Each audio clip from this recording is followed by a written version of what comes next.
Hey guys, Rob from Georgia here with you, aka VHS82 apostrophe, with another episode for my continuing Space 1999 Year 2. We are up to episode 39, almost at that 40, which means, man, it's all downhill after that. Episode 39, A Matter of Balance. Another Charles Crichton directed episode, drops or is released, airs on TV December 9th, 1976. Guesting, we do have some guests in here. Lynne Frederick as Shermeen, which is our lead actress / guest. And Stuart Wilson as Vindrus, who is sort of the main antagonist. And a couple others, lower key characters. This one, no Nick Tate, no Barbara Bain. Interesting. I think I wondered where Nick was when I first watched this episode. I wasn't really sure if I wondered where Barbara was, but I think that was a tribute to just how engaged I was with this episode. This episode, I don't know what it was. I think it was just, I dug the story, and I think I dug the aesthetics. It just seemed to look a little different to me. And I really sort of appreciated it. And but anyways, interesting little story. It's a little bit of a redo from an earlier episode in year 1. We have Moonbase Alpha has just come into close proximity to what seems to be a habitable planet, and Koenig wants to go take a look-see. There seems to be no intelligent life, any life on this planet that they can see, I think. And so Shermeen, our botanist, she's only like 16, I think, which makes it really interesting because that means 5 years ago when the moon blasted off into orbit, or out of orbit, she would have been only like, 11 or something, 10 or 11 years old. And so it begs the question, what is she doing up there? And so I think somebody wrote a graphic novel. I think it was called Aftershock and Awe. It's looking, I didn't write the date on it, but it's, I think it basically tried to rectify her character a little bit by, I think, playing with the idea that she had won some sort of botany contest or something.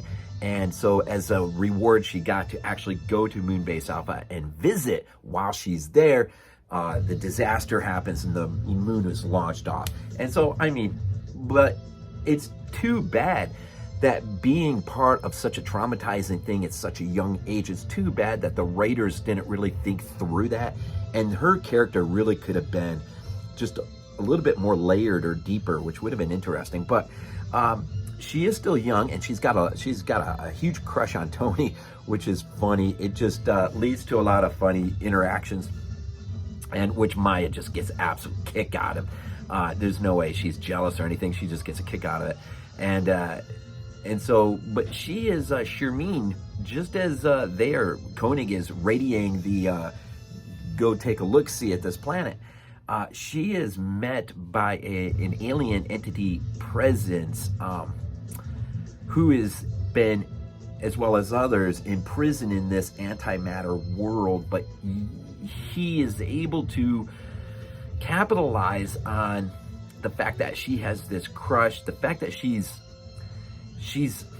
I guess, compromised in a sense, without her realizing she's compromised. And he basically manipulates her and gets her to basically do certain things that will ultimately, in the end, lead to him being sprung out of this antimatter world, because apparently this world is de-evolving, and so if they don't get out of there, those who are trapped in there, eventually they're going to be basically just break down into non-existence and not be part of anything anymore. But the problem is in order for him to come out and another to come out, they've got to replace someone with them, which is interesting. So that first victim ultimately in the end ends up becoming Shermeen, which pits Koenig against Vindrus in the flesh. But here is where it's interesting, and I'm leaving quite a bit about. I'm just sort of alluding to big things in a short way.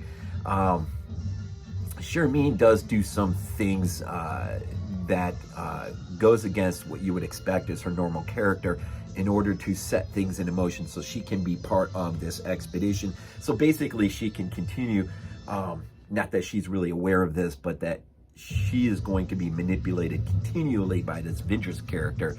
And ultimately, as I said, he will entrap her and convince her that what she is doing is only helping him, but it's not going to harm her.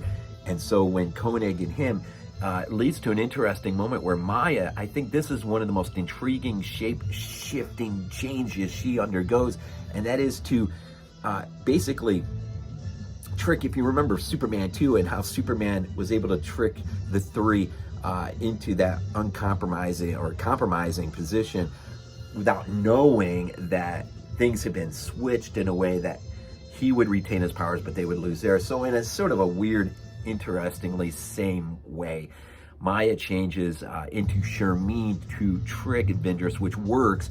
He thinks somehow the process hasn't really fully worked itself out, and she's still part of the matter world, and so he steps back into the thing to try to rectify it, keeping her there fully. But of course, it's a trip. It's a trap, right? And so there you have it. Shermeen has sprung back free. Vindrus is put back into the antimatter world, which seems pretty, I don't know, cruel in a way, because ultimately their end is just dissolve into non-existence. But you know, it's interesting. It is an interesting episode for sure. Shermeen, I thought Lynne Frederick, I thought she played a great little role. The guy who plays Vindrus, Stuart Wilson, was really good as well. And I'm not sure if I really worded it right, but I really didn't miss Barbara Bain in this episode because I never really thought about it much. It just, the episode, the pacing was fine. I got sucked into the story, and I didn't realize this is one of the rare moments that there's a couple key people missing, and I wasn't thinking about them until after the fact. And I'm like, hey, wait a minute, where was? And sure enough, they're probably shooting another episode simultaneous, and so this is what you're going to have throughout the rest of this year, right? So interesting episode.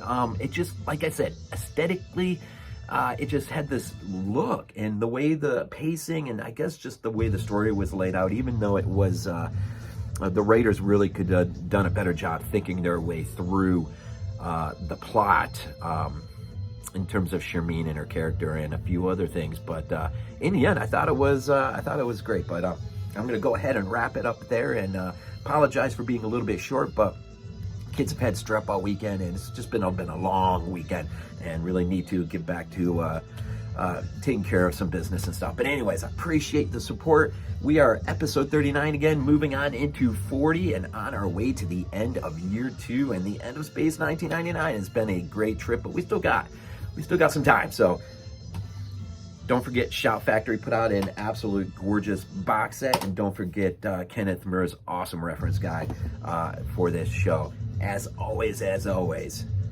go Bills.